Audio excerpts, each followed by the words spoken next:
शुरुआत बड़ी खबर से करेंगे। बीते 3 दिन में पीओके में पाकिस्तानी सेना की फायरिंग में 12 लोगों की मौत हो चुकी है, जबकि 200 से ज्यादा लोग घायल हुए हैं। विरोध को दबाने के लिए पाकिस्तान की सेना और पाकिस्तानी रेंजर लोगों पर आंसू गैस के गोले छोड़ रहे हैं और उन पर फायरिंग भी कर रहे हैं, लेकिन लोग मानने को तैयार नहीं है। सड़कों पर सैकड़ों की संख्या में लोग पाकिस्तान की सरकार का विरोध कर रहे हैं। तो यहां पर लोगों की अपनी मांगे हैं, लोग अपनी मांगों को लेकर लगातार विरोध प्रदर्शन कर रहे हैं और पिछले 3 दिनों से ये लगातार एहतजाज किया जा रहा है। इस बीच पाकिस्तानी सेना ताकत का इस्तेमाल कर रही है और आपको बताते चलें कि जिस तरह से जो एहतजाजी हैं उन पर फायरिंग की गई है, जिसमें 12 लोग अभी तक मारे गए हैं और इसके अलावा 200 लोग जख्मी बताए जाते हैं। तो पीओके में बगावत जैसे हालात हैं और अब देखिए कि पाकिस्तानी सेना किस तरह से बर्बरता कर रही है, किस तरह से जुल्म कर रही है। बड़े पैमाने पर यह एहतजाज पिछले 3 दिनों से किया जा रहा है, ये प्रोटेस्ट लगातार किया जा रहा है और पाकिस्तानी सेना ताकत का इस्तेमाल कर रही है, फायरिंग की गई है। इसके अलावा आंसू गैस का इस्तेमाल किया जा रहा है, जो गोले हैं वो भी एक तरह से फेंके जा रहे हैं और इसके अलावा आप देखिए कि फायरिंग सीधे इन एहतजाजियों पर, जो प्रदर्शनकारी हैं इन पर सीधे फायरिंग की जा रही है, जिसकी वजह से तकरीबन 200 प्रदर्शनकारी घायल हुए हैं, जबकि 12 की इसमें मौत हुई है। और ये तस्वीर आप देखिए, 4 तस्वीरें हम आपको दिखा रहे हैं जिसमें पाक ऑक्युपाइड कश्मीर में किस तरह से विद्रोह है, किस तरह से हालात खराब हैं। मुजफ्फराबाद में लगातार प्रदर्शन हो रहा है।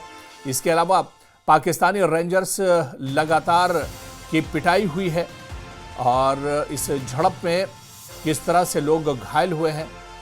और एक तस्वीर आप देखिए जहां संयुक्त राष्ट्र में भी ये मुद्दा उठा है और इसके अलावा लंदन में भी इस मामले को लेकर विरोध जताया जा रहा है।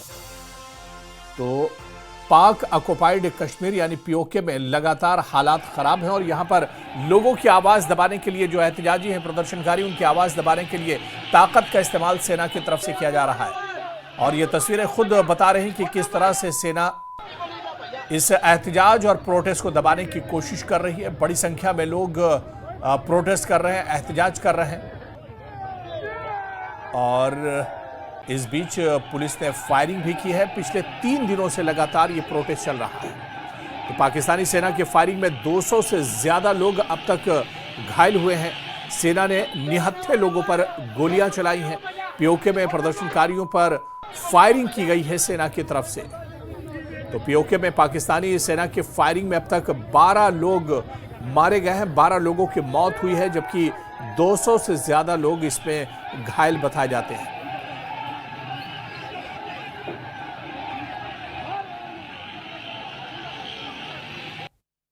ये उनका हकीकी भाई है। ये कह रहा है कि एनी शाहिदीन जो साथ लेके गए कि सीएमएच के अंदर लेके गए, उन्होंने उसको फर्स्ट एड ही नहीं दी, उसको वापस भेज दिया। फर्स्ट एड देते हैं वो बच जाता। ये जुल्म है हमारे साथ कि वो मसीहा, मतलब अस्पताल में भी अब ट्रीटमेंट नहीं मिल रहा है।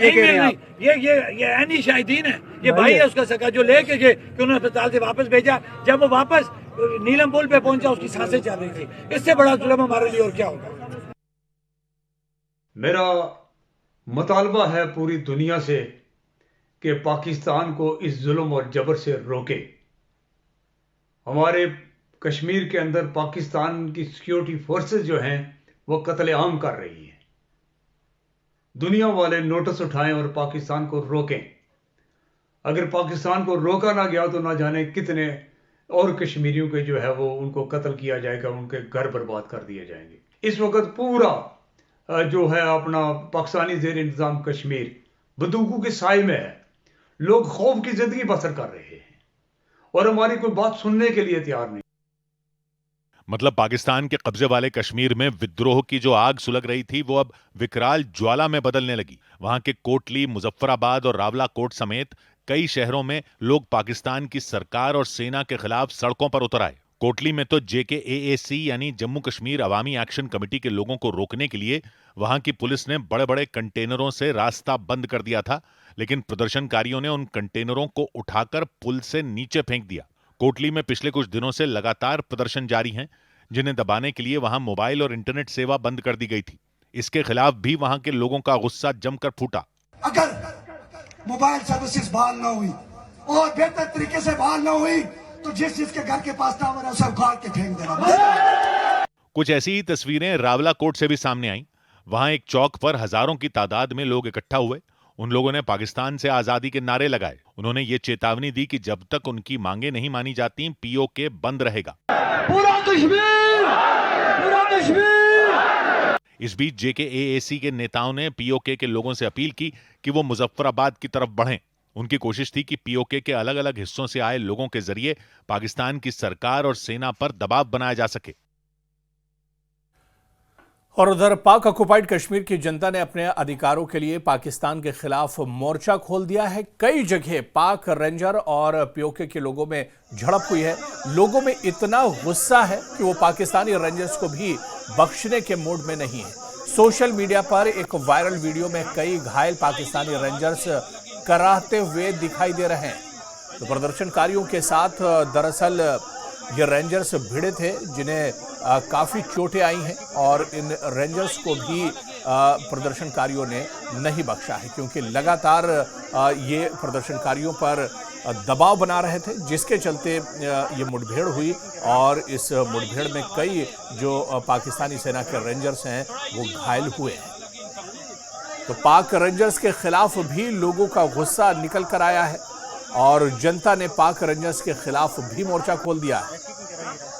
और इस तस्वीर में देखा जा सकता है कई पाक रेंजर्स कराहते हुए नजर आ रहे हैं जिन्हें चोटें लगी हैं और घायल पाकिस्तानी रेंजर्स को इस तस्वीर में देखा जा सकता है। तो जिस तरह से पिछले 3 दिनों से लगातार प्रोटेस्ट और एहतजाज हो रहा है, उसके बाद पाक सेना की बर्बरता भी देखने में आई है और इसी वजह से लोगों की नाराजगी बढ़ी है और लोगों ने पाक रेंजर्स को भी निशाना बनाया है और बड़ी संख्या में पाक रेंजर्स भी घायल हुए हैं।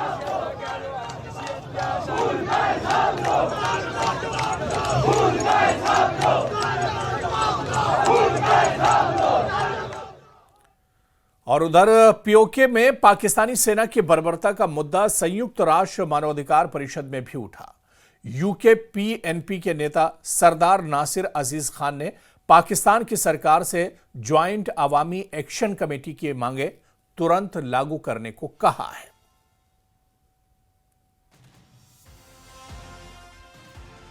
Azad Kashmir, the Joint Awami Action Committee has called for a complete shutdown and a wheel jam strike on 29th September, reflecting the growing frustration and unity of people against deprivation. More than 3 million Kashmiris in AJK are under siege and 2 million Kashmiris living abroad have been left disconnected from their loved one. We appeal to the United Nations and international community to intervene immediately. PoK में पाकिस्तानी सेना की बर्बरता पर joint अवामी action committee के नेता शौकत नवाज मीर ने तो पाकिस्तान की सरकार को डायन तक बता दिया है। उन्होंने कहा है कि यह ऐसी सरकार है जो अपने बच्चों को ही खा जाती है।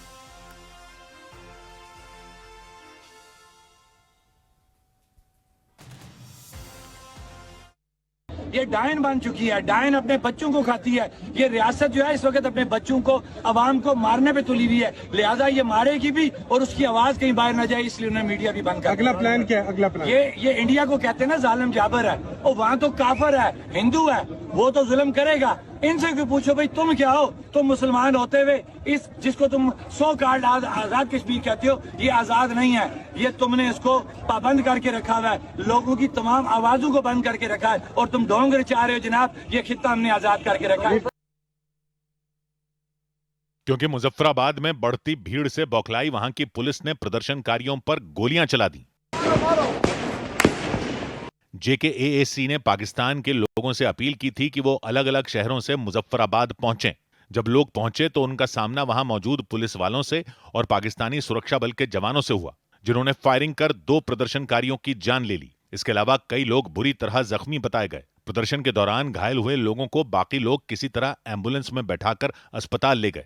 इस दौरान पुलिस वालों ने विरोध जता रहे लोगों पर आंसू गैस के गोले भी दागे, जो प्रदर्शनकारियों ने उठाकर उन्हीं की तरफ फेंक दिए। कुछ जगहों पर भीड़ इतनी आक्रामक हो गई कि पुलिस वालों को उल्टे पैर लौटना पड़ा। वहां पुलिस की कुछ गाड़ियां भीड़ को तितर-बितर करने पहुंची थीं, लेकिन प्रदर्शनकारियों ने उन पर पत्थर और डंडे बरसाए, जिसके बाद पुलिस वाले वहां से भाग खड़े हुए। पीओके के लोगों ने आरोप लगाया कि पाकिस्तान की सरकार और सेना ने उनके साथ सौतेला व्यवहार किया और उन्हें ठगने का काम किया। इसी के खिलाफ वहां के लोगों ने पीओके के अलग अलग शहरों में आजादी की मांग करते हुए जोरदार प्रदर्शन किया। तो पीओके में हालात काफ़ी ज़्यादा ख़राब हैं और ऊपर से पाकिस्तानी सेना भी काफ़ी ज़्यादा सख्ती कर रही है। आगे बढ़ेंगे। बडगाम में अलगाववाद और आतंकी नेटवर्क के खिलाफ पुलिस ने बड़ा कदम उठाया है। हुर्रियत नेता सैयद अली शाह गिलानी के घर पर तहरीक हुर्रियत का मुख्यालय सील किया गया। बीजेपी ने इस कार्रवाई का स्वागत किया है।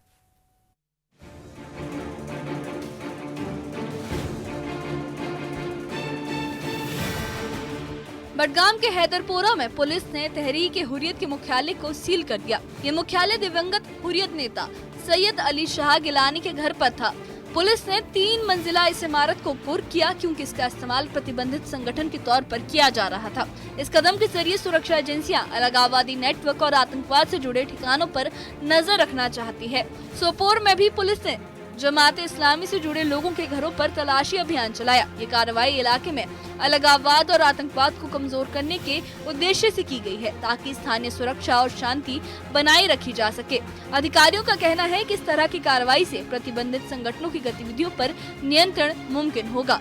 बडगाम पुलिस ने कार्रवाई की। बैनर्ड ऑर्गेनाइजेशन तहरीक हुर्रियत का जो ऑफिस है, हेड ऑफिस है, उसे यहाँ पर बैन किया गया है, सील किया गया है। ये यहाँ पर इस ऑफिस का अब गेट देख लीजिए, इस पर सील लगी है और यहाँ पर बडगाम पुलिस ने अटैचमेंट नोटिस भी लगाई है। थोड़ा सा साथी से गुजारिश करूंगा, ये अटैचमेंट नोटिस आप देखिए, जिस पर पुलिस ने ये जानकारी दी है। ये जो ये 3 मंजिला बिल्डिंग है, ये तहरीक हुर्रियत का हेड ऑफिस है और इसे जो इसकी अराजी है 1 कनाल 1 मरला पर ये जो बिल्डिंग है वो तामीर की गई थी और इसे बडगाम पुलिस ने अटैच किया है, क्योंकि गुज़श्ता साल अगस्त 2024 में बडगाम पुलिस स्टेशन में यूएपीए के तहत केस रजिस्टर हुआ था और उसी केस की कार्रवाई में आज जो ये ऑफिस है तहरीक हुर्रियत ऑर्गेनाइजेशन का, हालांकि पहले ही हुर्रियत को बैन किया गया है, उनका जो हेड ऑफिस है हैदरपुरा में, उसे आज अटैच किया गया है। जो प्रॉपर्टी है उसको सील किया गया है। एक मरतबा फिर से आपको ये तस्वीर दिखाएंगे, क्योंकि ये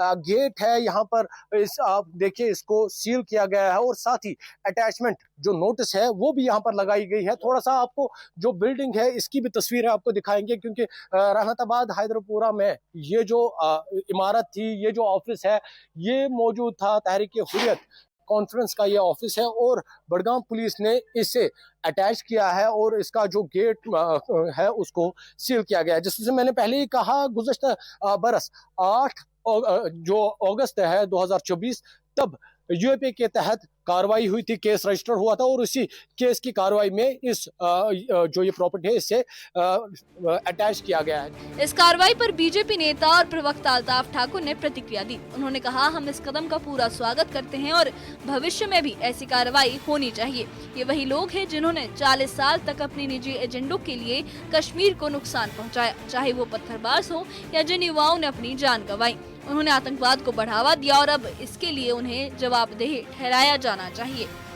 यहाँ जो आतंकवाद का स्वरूप था, जहाँ से आतंकवादियों को प्रेरणा दी जाती थी, तैयार किया जाता था लड़कों को, उसमें इस तहरीक हुर्रियत जैसी तंजीमों का बहुत बड़ा हाथ था।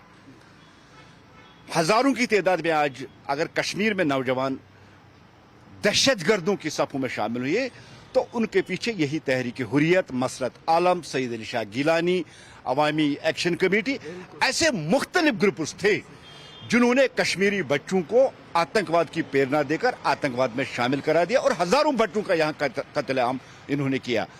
जम्मू कश्मीर में कैलेंडर्स, हड़ताल, स्टोन पेल्टिंग बंद, यहाँ की प्रॉपर्टी को जलाना, यहाँ की गाड़ियों को जलाना, हुर्रियत कॉन्फ्रेंस का ये एजेंडा था और पाकिस्तान का एजेंडा लेकर कश्मीर को उन्होंने 30-32 साल तक यहां जला दिया।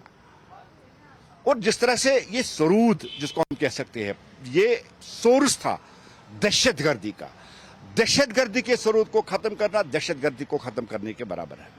और जिस तरह से 2019 के बाद आतंकवाद, दहशतगर्दी पे यहां प्रहार हुआ और आज लगभग आतंकवाद समाप्त हो चुका है। इसी तरह 2019 के बाद बैनर्ड हुर्रियत कॉन्फ्रेंस, जो यहां दहशतगर्दी पैदा करते थे, जो यहां हालात खराब करते, जो यहां के अमन को आग लगाते थे, उनको भी बैन करके उनको या तो जेलों में बंद किया गया या उनकी प्रॉपर्टी को सीज किया गया। आज जिस तरह से तहरीक हुर्रियत, जो अली शाह गिलानी की प्रॉपर्टी थी, उसको सीज किया गया, भारतीय जनता पार्टी इसका खैर मकदम करती, वेलकम करती। और साथ ही हम कहते हैं और भी कुछ इंडिविजुअल्स और ग्रुप्स जिन्होंने देश के खिलाफ जंग छेड़ के रखी थी, जो देश के खिलाफ यहां तहरीक जैसी एक वो जिसको कहते हैं एक मुहिम चला रहे थे, एक गलत प्रोपेगेंडा चला रहे थे, और दहाइयों तक उन्होंने कश्मीर को इसी बुनियाद पे जला दिया। यानी बडगाम और सोपोर में पुलिस की कार्रवाई सिर्फ संपत्ति सील करने तक सीमित नहीं है। ये क्षेत्र में सुरक्षा स्थापित करने, अलगाववादी नेटवर्क को कमजोर करने और शांति बनाए रखने की दिशा में उठाया गया एक अहम कदम माना जा रहा है।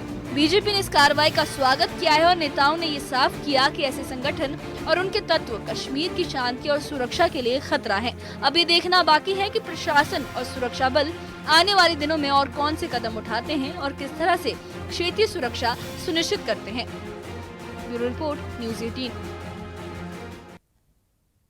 और यहाँ पर रुकेंगे फिलहाल छोटे से ब्रेक के लिए।